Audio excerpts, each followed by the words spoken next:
Muy buenas noches nuevamente, estimados estudiantes. En nuestra última sesión hemos podido desarrollar una actividad de carácter asincrónico en el cual nosotros hemos desarrollado la primera parte de este tema tan importante que se refiere a la aceptación y renuncia a la herencia, ¿no? Entonces nosotros veíamos y recordábamos que en el fenómeno sucesorio hay ciertos momentos que se presentan entre los cuales está la apertura de la sucesión. Nosotros hemos analizado que la apertura de la sucesión coincide con el fallecimiento real o presunto del decuyus. Hemos visto que es importante el momento y el lugar en el que acontece esta apertura de la sucesión, ¿no? Y nosotros ya sabemos muy bien cómo se aplica esto, de qué manera determinamos el lugar y de qué manera determinamos el momento, ¿no? Entonces, habiendo revisado esto, también hemos visto que otro de los momentos importantes es el de la denominada vocación.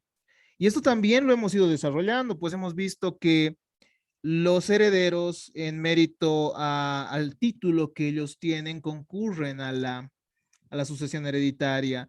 Y ese título que los hace herederos puede ser o la ley o también podrá ser el testamento, ¿no? Entonces, hemos analizado que hay diferentes tipos de herederos, entre los cuales nosotros hemos podido identificar también a los herederos contractuales, recordarán ustedes, ¿no?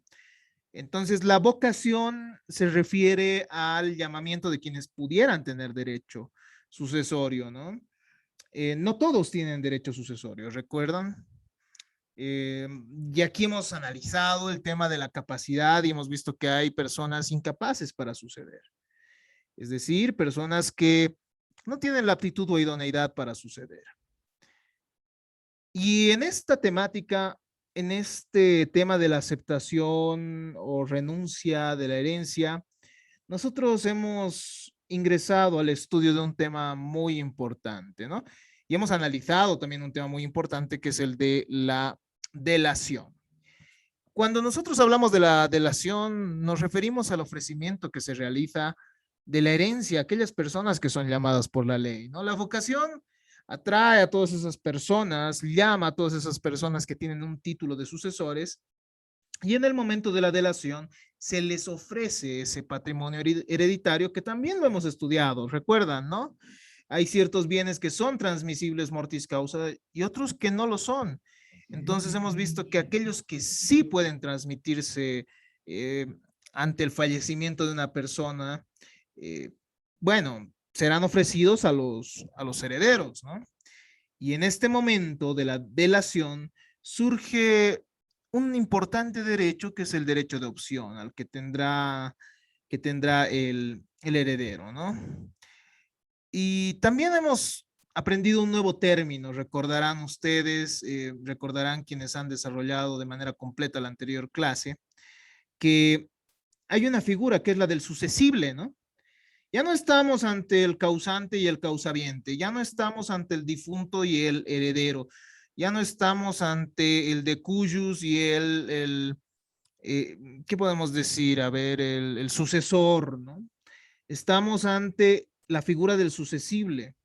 El sucesible es aquel llamado a la sucesión hereditaria, pero que todavía no ha aceptado, ¿no? Todavía no ha aceptado la herencia, todavía no la ha repudiado, entonces es alguien que todavía tiene ese derecho de opción, de aceptar o renunciar a la herencia. Entonces hemos analizado ese derecho de opción y veíamos que en este derecho se materializa la libertad, ¿no? Ese derecho que ustedes lo han debido estudiar en derechos de la personalidad y también en materia constitucional, ¿no? Una de las formas en las que se presenta el derecho de libertad es el derecho de opción. Pues toda persona capaz puede aceptar o renunciar a la herencia y lo hace libremente. Nadie está obligado a aceptar o a renunciar a la herencia, ¿no? Muchos hermanos, muchas veces, y esto es algo muy común, ¿no? Dicen, pero tú ya has recibido en vida del papá, o sea, te ha mimado más a ti. Entonces tú deberías rechazar la herencia, deberías renunciar a la herencia. Y eso acontece muchas veces, les comento, ¿no? Y esto desde la perspectiva del derecho no es posible. No, no puede suceder. Nadie puede obligar a otra persona a renunciar. Tampoco se puede obligar a una persona que acepte la herencia. Entonces es un acto libre, ¿no? Un acto libre. Y en ese acto libre se presentan diferentes opciones, ¿no? Es decir, el sucesible podrá aceptar la herencia, podrá aceptarla con beneficio de inventario o bajo beneficio de inventario, y finalmente podrá renunciar a la herencia. En nuestra última clase nosotros hemos podido revisar el concepto de la aceptación y decíamos que es la declaración expresa o tácita que hace el heredero que es llamado a la herencia, por cuyo acto manifiesta su voluntad de suceder al de cuyos en sus derechos y también en sus obligaciones, ¿no? Estimados estudiantes, la aceptación, al menos en su forma pura y simple, implica esa confusión patrimonial. ¿Recuerdan? El momento en que uno acepta de manera simple la herencia, acepta también esa responsabilidad ultra vires hereditatis, es decir, aceptará que con sus propios bienes se pueda responder al pasivo del patrimonio hereditario, ¿no?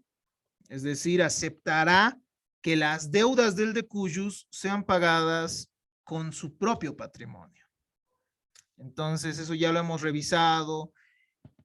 La aceptación es la adhesión al llamamiento, ¿no? Se genera la vocación, el llamado a los herederos, y la aceptación se adhiere a ello para que se perfeccione el fenómeno sucesorio, ¿no? Un aspecto muy importante, muy importante, es que si bien los herederos a título universal adquieren la herencia desde el momento en que se apertura la sucesión, no es menos cierto la, que esta aceptación, o bueno, que esta posesión que les otorga la ley es provisional, ¿no? Eso habíamos dicho. Es provisional, ¿por qué? Porque tiene que perfeccionarse tiene que perfeccionarse esta relación sucesoria con la aceptación. Entonces, son aspectos muy importantes que tenemos que tomar en cuenta, ¿no? La adquisición establecida por la ley es provisional. Nadie está obligado a aceptar. La ley te dice, ¿no? El heredero, desde el primer momento en que se abre la sucesión, desde el momento de la apertura de la sucesión, adquiere el patrimonio sucesorio, ¿no? Pero esto es provisional porque de todos modos el heredero podrá renunciar inclusive a la herencia, ¿no? Entonces, no se olviden de aquello. La ley no te está obligando a que aceptes cuando te dice que aceptas, bueno, que desde el momento de la apertura de la sucesión ya ingresas en posesión de los bienes. Eso no significa que la ley lo obliga, sino que se trata de una adquisición provisional. Los efectos jurídicos de la aceptación son los siguientes, ¿no? Hemos dicho que hay efectos en el tiempo, es decir, la aceptación se retrotrae al momento de la apertura de la sucesión. En segundo lugar, hemos dicho que esto es importante para computar caducidades, prescripciones de la herencia, etcétera, ¿no? Finalmente, hemos dicho que hay una subrogación, es decir, que el heredero ingresa al lugar del decuyus en todas esas deudas, en todas esas relaciones jurídicas transmisibles que hubiese dejado el decuyus, ¿no? Hemos dicho que no todas son transmisibles, ¿no? Uno no podrá ingresar y cambiarse el nombre porque el decuyus se llamaba así. Uno no podrá decir, el decuyus recibía asistencia familiar, entonces como yo soy su heredero, yo también recibo. No, no es posible, ¿no?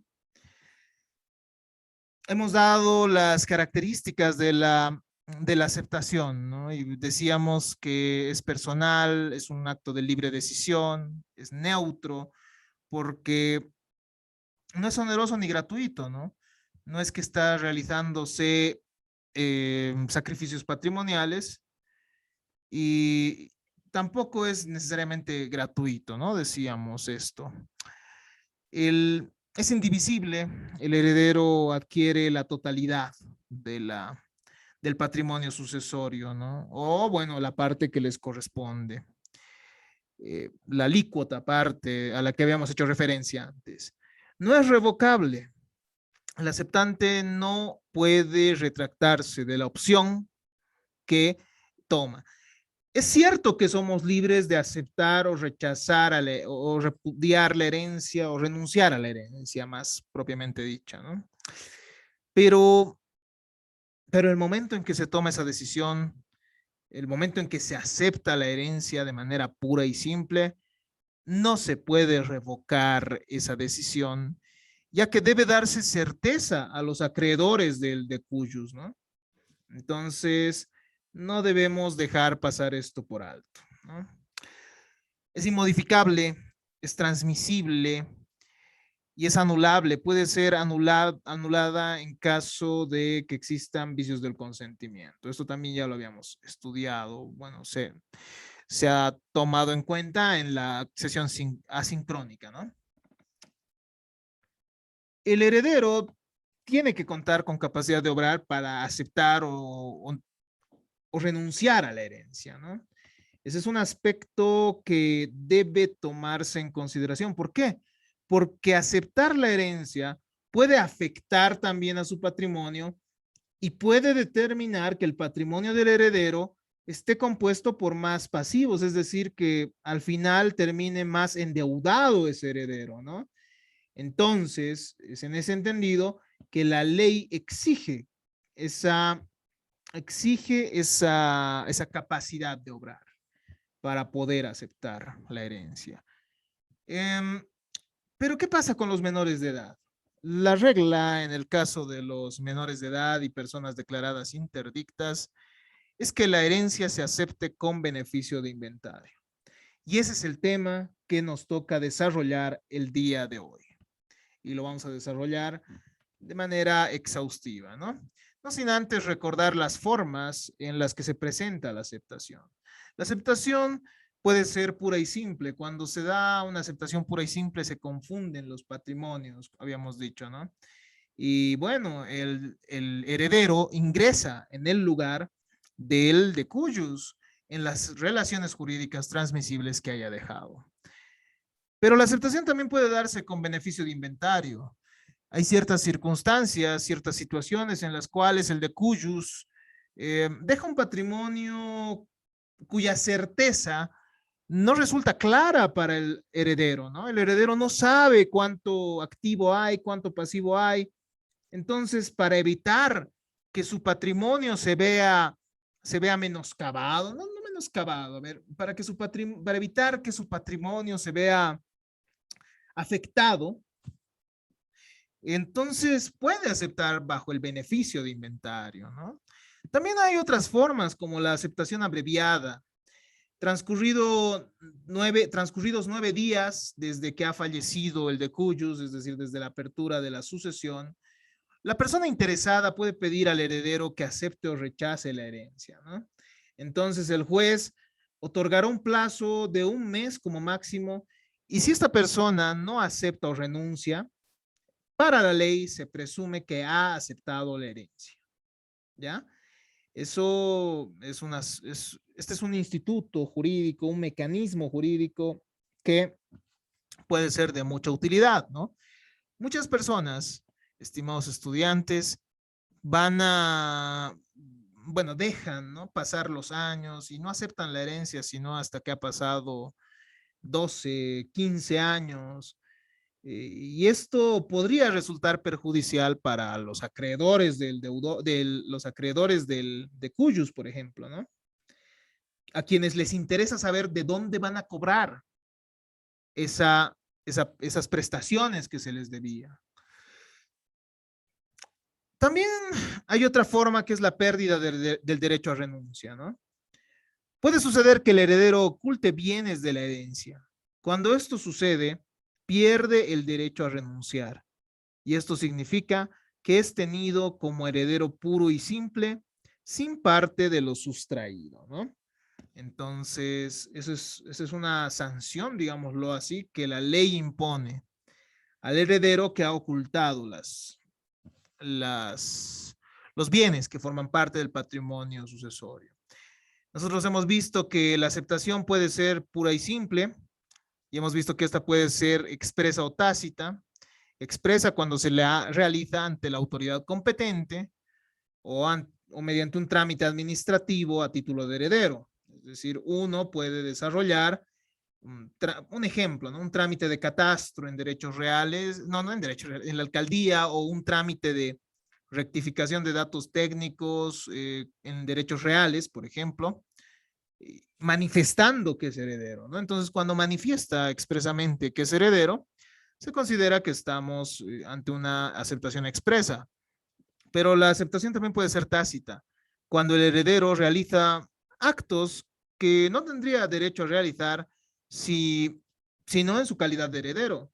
¿Qué pasa si el heredero vende un bien que forma parte del patrimonio sucesorio? En este caso, estimados estudiantes, estaremos pues ante un heredero que de manera tácita ha aceptado la herencia, ¿no? Porque está vendiendo, está tomando una actitud que no haría en caso de no ser heredero, ¿verdad? Entonces hemos visto que hay ciertos actos que importan la aceptación y hay actos que no implican la aceptación. Eh, si un heredero, y esto era muy interesante y lo veíamos en nuestra grabación, si un heredero decide dejar a favor de otro de los herederos su parte, es decir, renunciar a favor de otro su alícuota parte, entonces estaremos ante una aceptación, porque en realidad este heredero lo que está haciendo es disponer de su alícuota parte, ¿no? En realidad él estaría aceptando. El momento, supongamos, ¿no? Son 3 hermanos que han quedado al fallecimiento de sus 2 padres. Entonces uno de ellos dice, yo renuncio para que mi hermano menor reciba mi parte. Esa no es una renuncia, estimados estudiantes. En realidad, para la ley, según el artículo 1027 de nuestro Código Civil, eso significa que este heredero está aceptando. ¿Por qué? Porque está disponiendo de su alícuota parte, ¿no?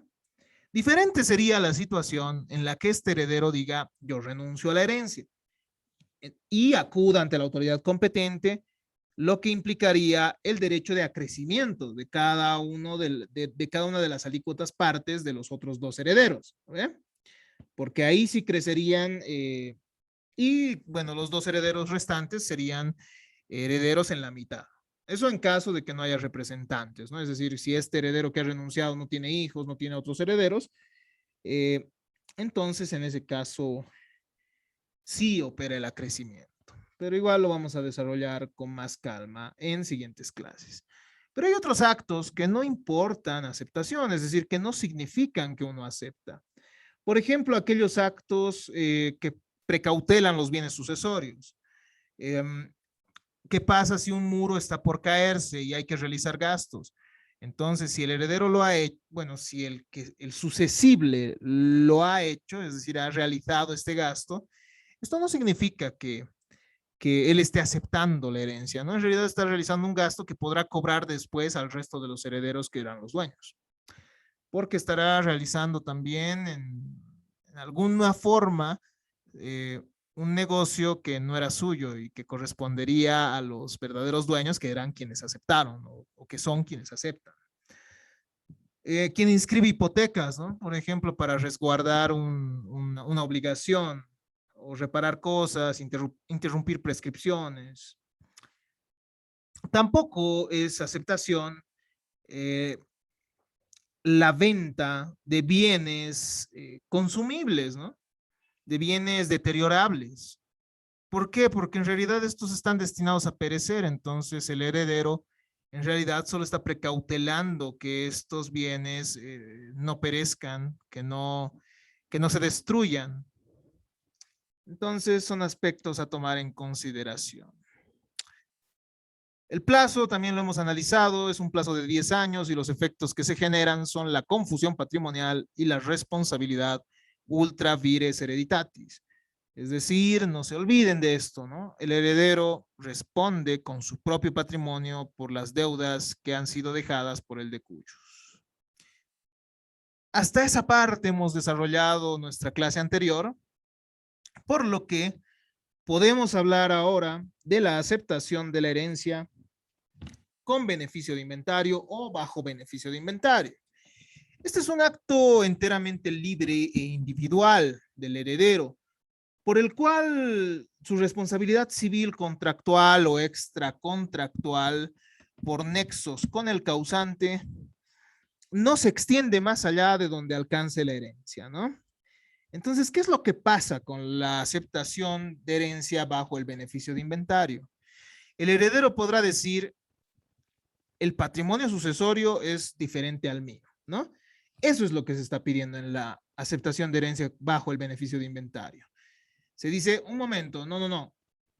Mi causante, el decuyus, el difunto, tiene sus propias deudas, tiene sus propios bienes. Entonces, esas deudas que él tiene, tienen que pagarse con ese patrimonio que él ha dejado. Y cuando recién se cumpla todos esos pasivos, cuando se satisfagan esas prestaciones, recién el saldo vendrá a mi patrimonio. ¿Me entienden? En términos simples, eso es la aceptación de herencia bajo el beneficio de inventario. Desarrollándola un poco más, el heredero que acepta bajo el beneficio de inventario dirá que se haga un inventario de todos los bienes y de todas las deudas que ha dejado el decuyos. ¿No ve? Que se haga un inventario, a ver cuántas deudas tiene, cuántos bienes tiene. Una vez que se haga el inventario, que se cumplan todas las deudas que él dejó. O sea, que se cumplan todas las deudas, pero no con mi patrimonio. Porque mi patrimonio, cuando yo acepto con beneficio de inventario, se está separando.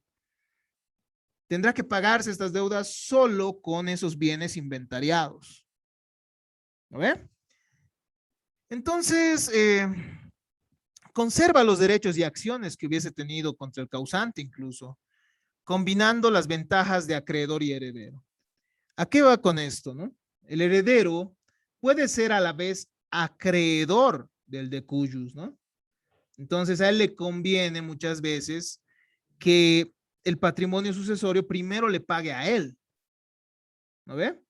Primero se satisfaga esa deuda que el decuyus tenía con él y después, recién después de satisfacer las deudas, ese pasivo, o mejor dicho, ese patrimonio que ha dejado, se divida entre los herederos que correspondan, ¿no? O mejor dicho, se transmita a los herederos, no divida.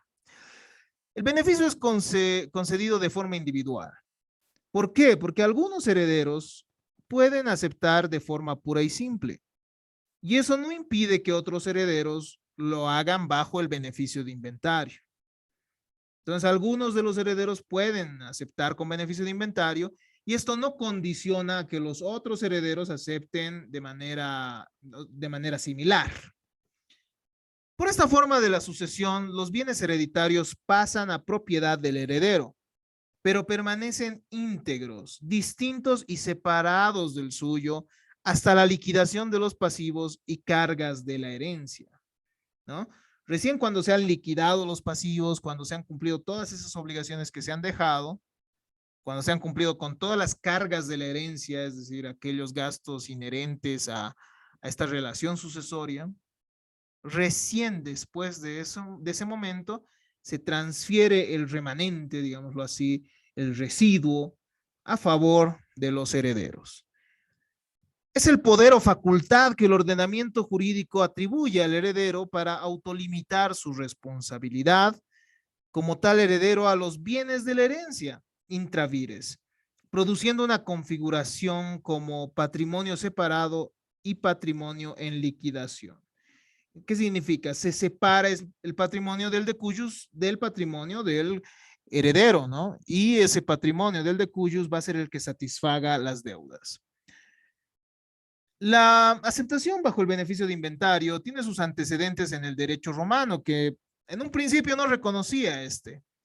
ya que las reglas de la sucesión estaban fundadas en la idea de copropiedad, ¿no? Todos son propietarios y el momento en que uno fallece, en realidad se está respetando esa copropiedad que existía. Las obligaciones eran entonces ultra vires hereditatis, es decir, sí o sí tenía que responderse por las deudas con el patrimonio del causante, por las deudas del causante con el patrimonio del causaviente, ¿no? O heredero. Por las reformas del pretor se ha ido introduciendo la aceptación voluntaria de la herencia, pudiendo el heredero renunciar a la herencia con más pasivos y cargas. Las obligaciones entonces se volvieron de esta manera intravires hereditatis, ¿no? Solo se cobra con ese patrimonio hereditario, dentro de ese patrimonio hereditario, intravires hereditatis, no ultravires hereditatis, más allá de ese patrimonio, ¿no? Justiniano introduce el beneficio de inventario por el que se podía aceptar la herencia separando esta de los bienes del heredero. Las deudas del causante se respondían solo hasta donde la herencia alcanzara. Este acto se realizaba ante un oficial público llamado tabularis, predecesor del notario, y el remanente era la herencia, ¿no? Lo mismo que hemos manifestado hace un momento. ¿Cómo se acepta bajo el beneficio de inventario? En el caso de menores de edad y de personas declaradas interdictas, esta es la regla, ¿no? Siempre se tiene que aceptar bajo el beneficio de inventario. No se puede aceptar de manera pura y simple. La aceptación de la herencia con el beneficio de inventario tiene que ser expresa y tiene que ser solemne, ¿ya? Por lo que tiene que hacerse mediante una declaración escrita ante la autoridad competente. No existe la posibilidad de aceptación tácita en este caso. En la aceptación pura y simple recordarán ustedes que sí hay aceptación tácita, ¿no? El momento que un heredero ha vendido el bien que formaba parte del patrimonio sucesorio, no podrá posteriormente, bueno, decir que renuncia a la herencia, ¿no? Que rechaza esa herencia. Entonces, en este caso, en el caso de la aceptación bajo el beneficio de inventario, tiene que hacerse de manera expresa. Y el plazo para hacerlo, estimados estudiantes, es de 6 meses desde la apertura de la sucesión.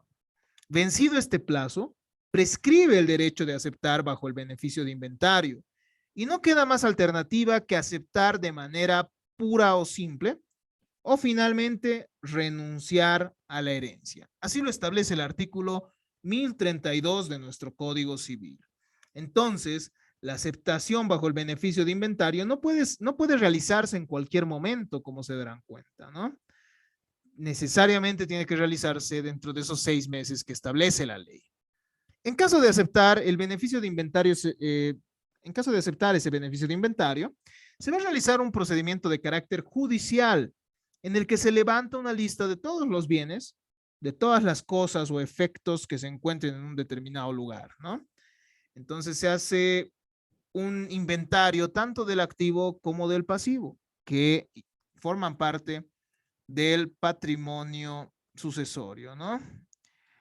Entonces, recordemos que la aceptación puede ser bajo el beneficio de inventario o puede ser una aceptación pura y simple.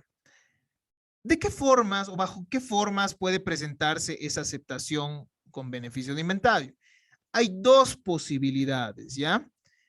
Una de las formas una de las formas en las cuales se realiza el beneficio de inventario es aceptarla con un beneficio de inventario y de manera directa. ¿Qué pasa en estas circunstancias?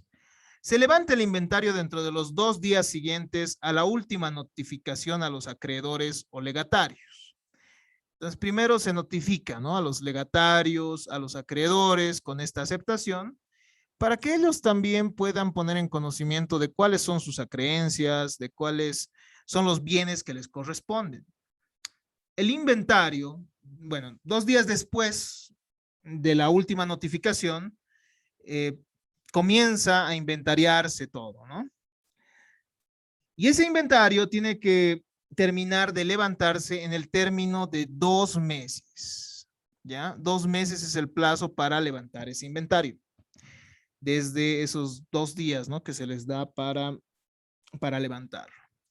El juez puede conceder prórrogas que no pueden exceder de otros 2 meses.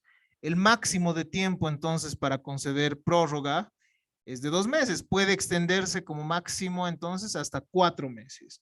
Si vencido el plazo el heredero no termina este inventario, se lo tiene por aceptante puro y simple. ¿Ya? Los herederos y acreedores pueden oponerse.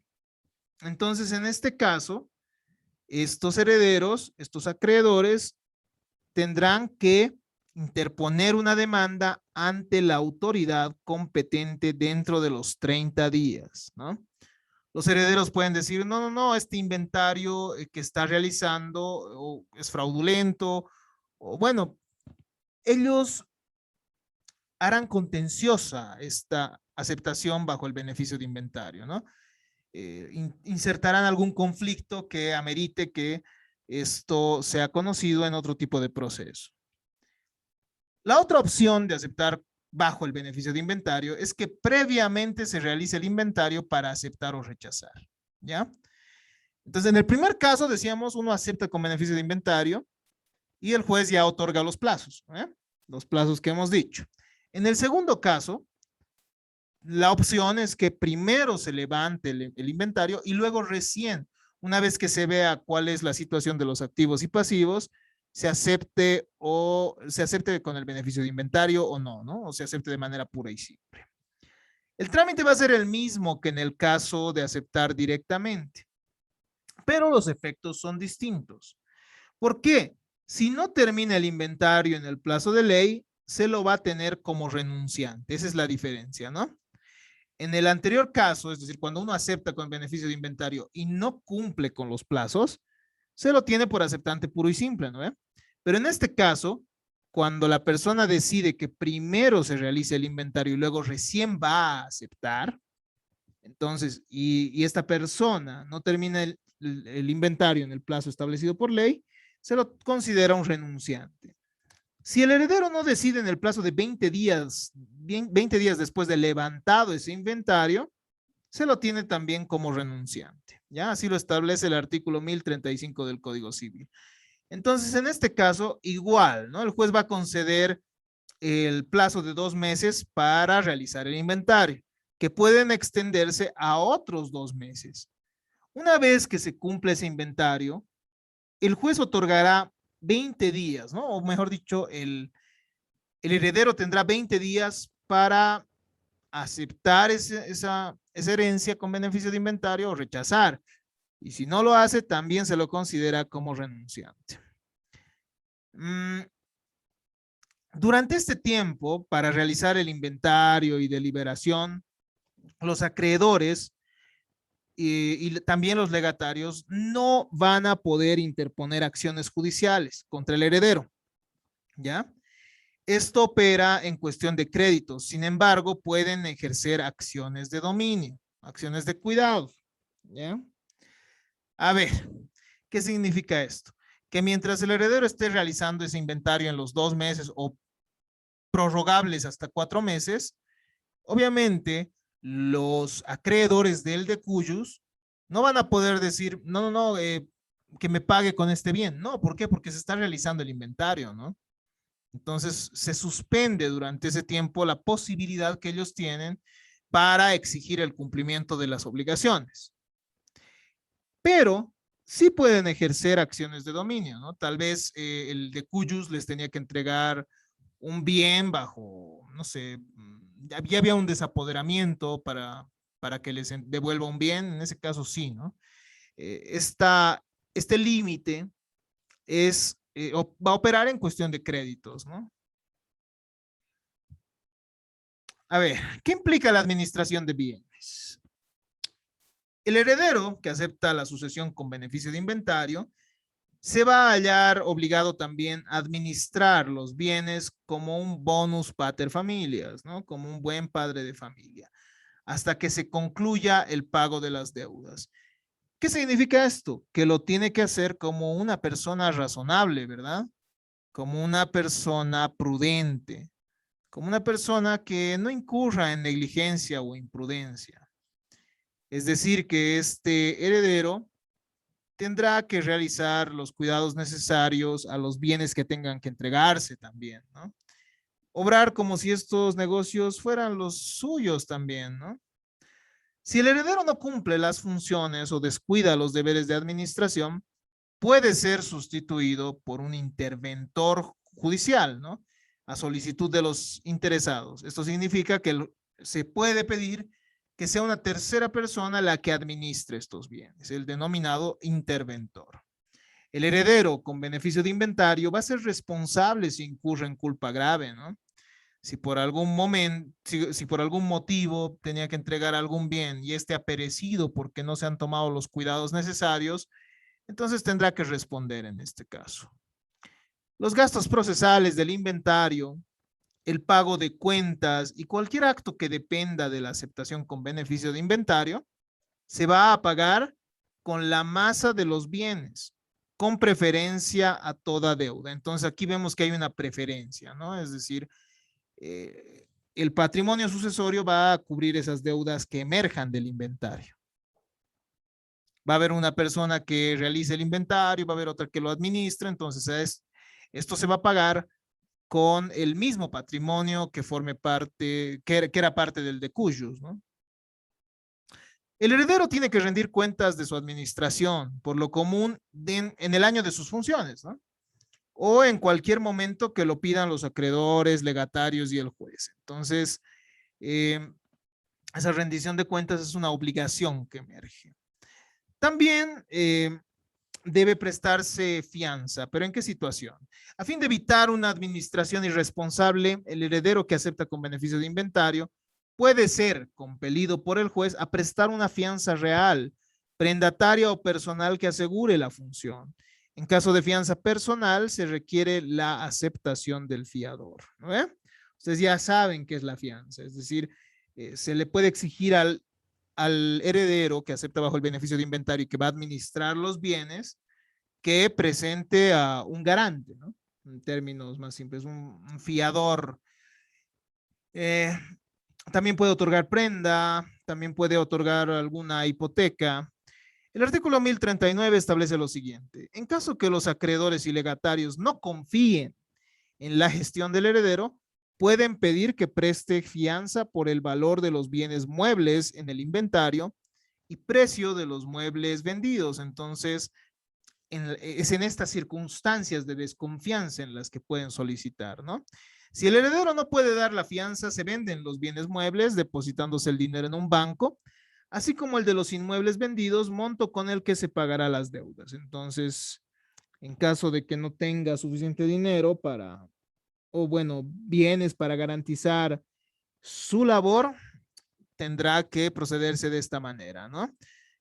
Mediante los depósitos de la venta de los bienes muebles e inmuebles en una cuenta y mediante ese dinero, o bueno, con ese dinero se podrá pagar las acreencias de todos aquellos acreedores del decuyus. El heredero con beneficio de inventario no puede vender los bienes a menos que sea con autorización judicial. La venta debe hacerse en subasta pública después de la tasación correspondiente. Si el heredero con beneficio de inventario quiere vender, entonces tendrá que pedir autorización al juez, ¿no? Y esto lo hará en subasta pública con las reglas correspondientes que lleve esto, es decir, con la asignación de un perito que realice el avalúo de los bienes. Posteriormente intervendrá también el martillero y bueno, se tendrán que cumplir con las formalidades de ley. A ver, hablemos ahora de la renuncia y la pérdida del beneficio de inventario, ¿ya? El heredero puede renunciar al beneficio de inventario en cualquier momento. En caso de renuncia, los efectos terminan siendo retroactivos, como si nunca hubiese aceptado bajo el beneficio de inventario, ¿ya? Se lo considera un aceptante en forma pura y simple desde la apertura de la sucesión. La pérdida del beneficio de inventario se da por dos circunstancias, ¿ya? Ya hemos hablado de la renuncia, ¿no? puede renunciar a aceptar con beneficio de inventario en cualquier momento. Y si así lo hace, se lo considera un aceptante puro y simple, ¿no? Desde el momento de la apertura de la sucesión. Pero, ¿cómo se pierde el beneficio de inventario? Y esto se da por dos circunstancias. Una de ellas, prevista por el artículo 1043 del Código Civil, que establece que cuando se oculta bienes o acontecen omisiones de mala fe, o cuando se incluyen deudas inexistentes y se lo declara, bueno, en estos casos se lo va a declarar un aceptante puro y simple, sin perjuicio de la responsabilidad penal que puede emerger de esto. Es decir, bueno, si se incurren delitos de robo o hurto. Puede suceder entonces, a ver, ocultación de bienes, ¿no? Es decir, que el heredero pueda evitar que estos bienes formen parte del inventario. U omisiones de mala fe, ¿no? Olvidar mencionar la existencia de bienes que forman parte del patrimonio. Puede ser también que se invente ciertas deudas para burlar este mecanismo. Entonces, en estos casos, se lo considera un aceptante puro y simple. Hay otra opción también, ¿no? Si el heredero enajena los bienes de la herencia antes de pagar las deudas sin autorización judicial, también pierde el beneficio quedando como aceptante puro y simple. Así lo establece el artículo 1044 del Código Civil. ¿Podrá venderlo? Sí, pero después de 5 años de aceptar la herencia con beneficio de inventario, ¿ya? Solo en esas circunstancias. Antes de eso, tendrá que ser con autorización judicial.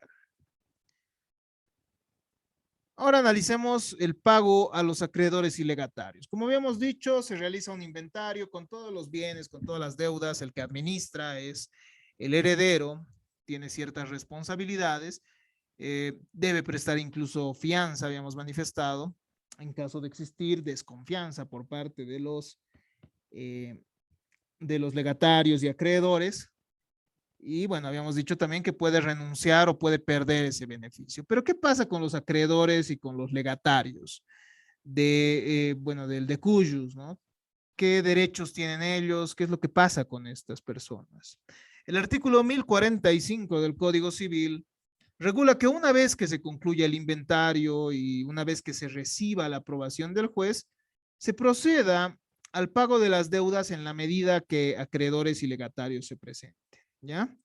A medida que se vayan presentando entonces los acreedores, los legatarios, el juez procederá a ordenar que se paguen a estas personas, ¿no? Que acrediten esa situación.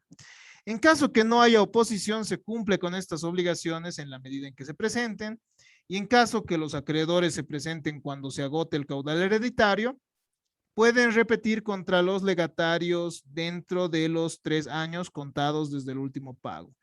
¿Qué significa esto? Que si, bueno, como habíamos dicho, ¿no? Los acreedores y legatarios, a medida que se presenten, van a ser satisfechos en sus legados y en sus acreencias.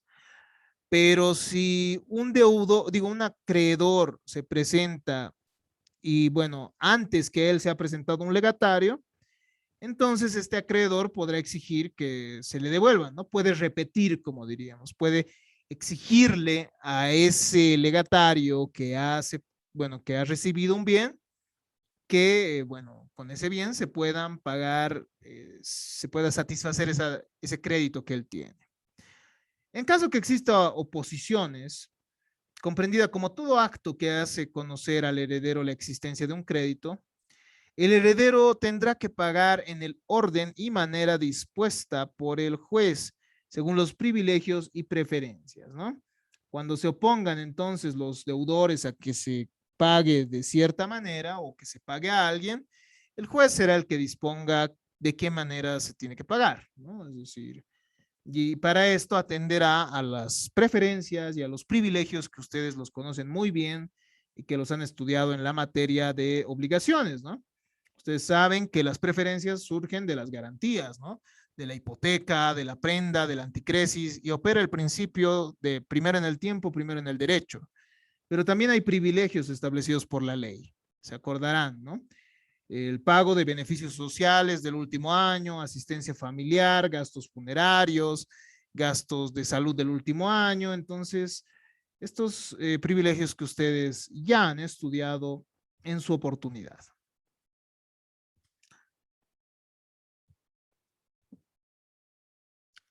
Ahora hablemos del abandono de la herencia. No, no es lo mismo el abandono eh, de la herencia a la renuncia, por si acaso, ¿ya? El abandono de la herencia se refiere a la dejación de los poderes de administración y liquidación por parte del beneficiario que conserva la propiedad de los bienes y sigue siendo titular de los derechos de la herencia.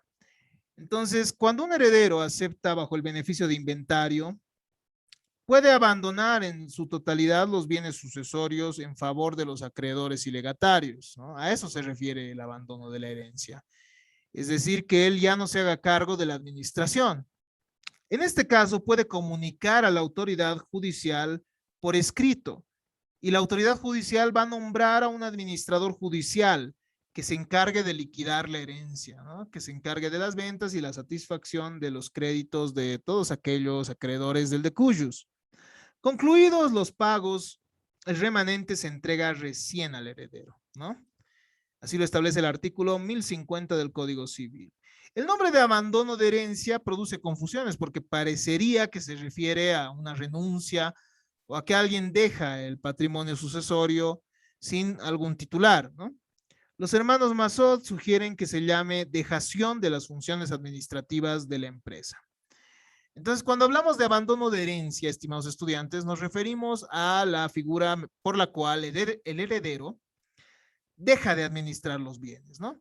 Y sencillamente se nombrará, como ustedes han visto, a una persona que administre ese caudal hereditario y él simplemente, es decir, el heredero, nada más cobrará el remanente, el saldo, el restante, el residuo de ese patrimonio que hubiese sido liquidado. Estimados estudiantes, ahora corresponde revisar la caducidad del derecho de los acreedores, ¿no? ¿Cuánto tiempo tendrán los acreedores para poder exigir sus derechos ante aquel patrimonio que ha sido separado mediante la aceptación bajo el beneficio de inventario? Existe la posibilidad que se presenten más acreedores después de que el heredero ha recibido el remanente, tras haberse cumplido con las obligaciones a los acreedores del causante y haberse entregado los legados. Entonces, nada impide esta situación, ¿no?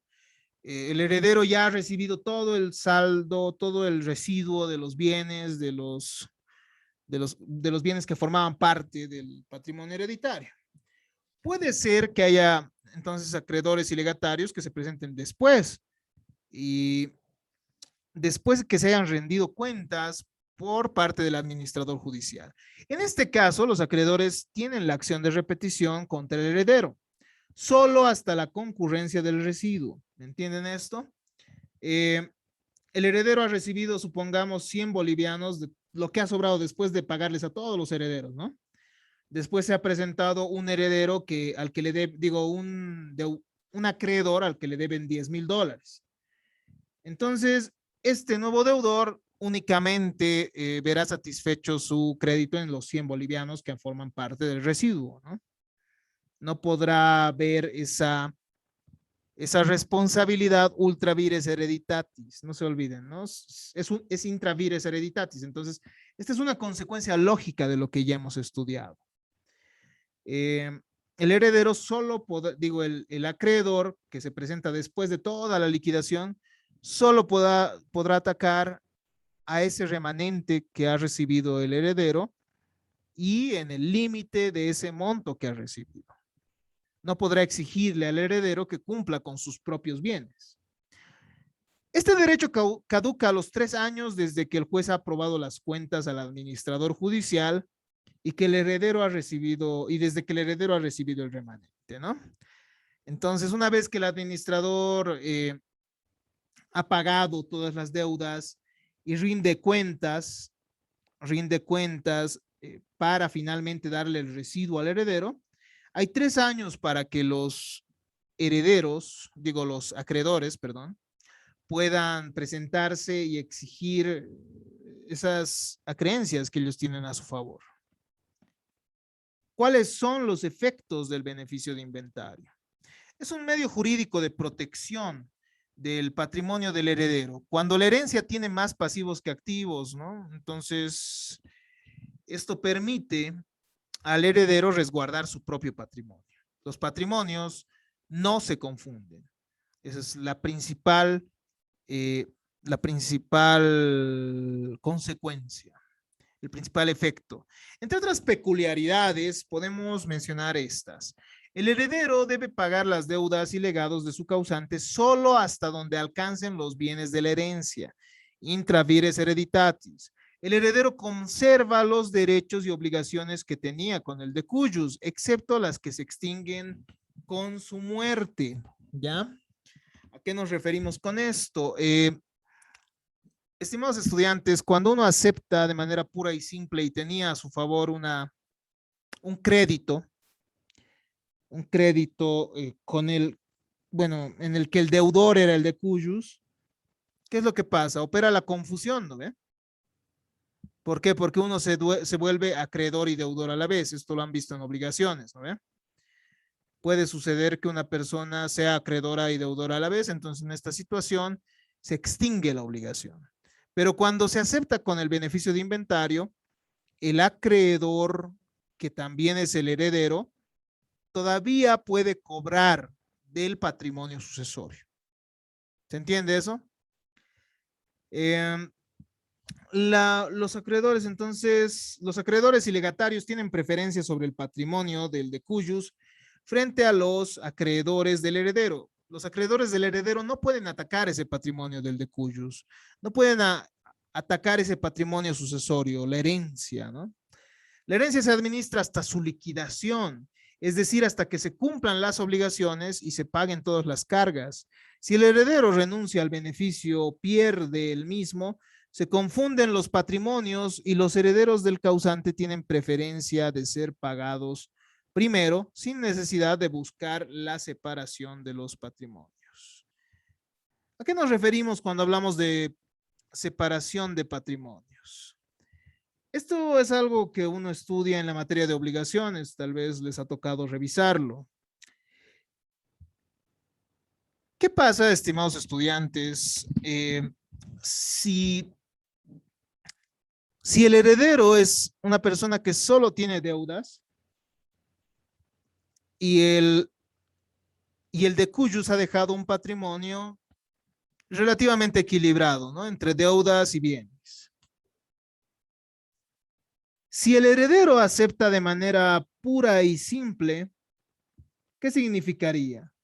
Que los acreedores del causante, es decir, del difunto, es decir, del decujus, vean amenazada esa garantía que ellos tienen, ¿no? Porque, ¿qué va a pasar?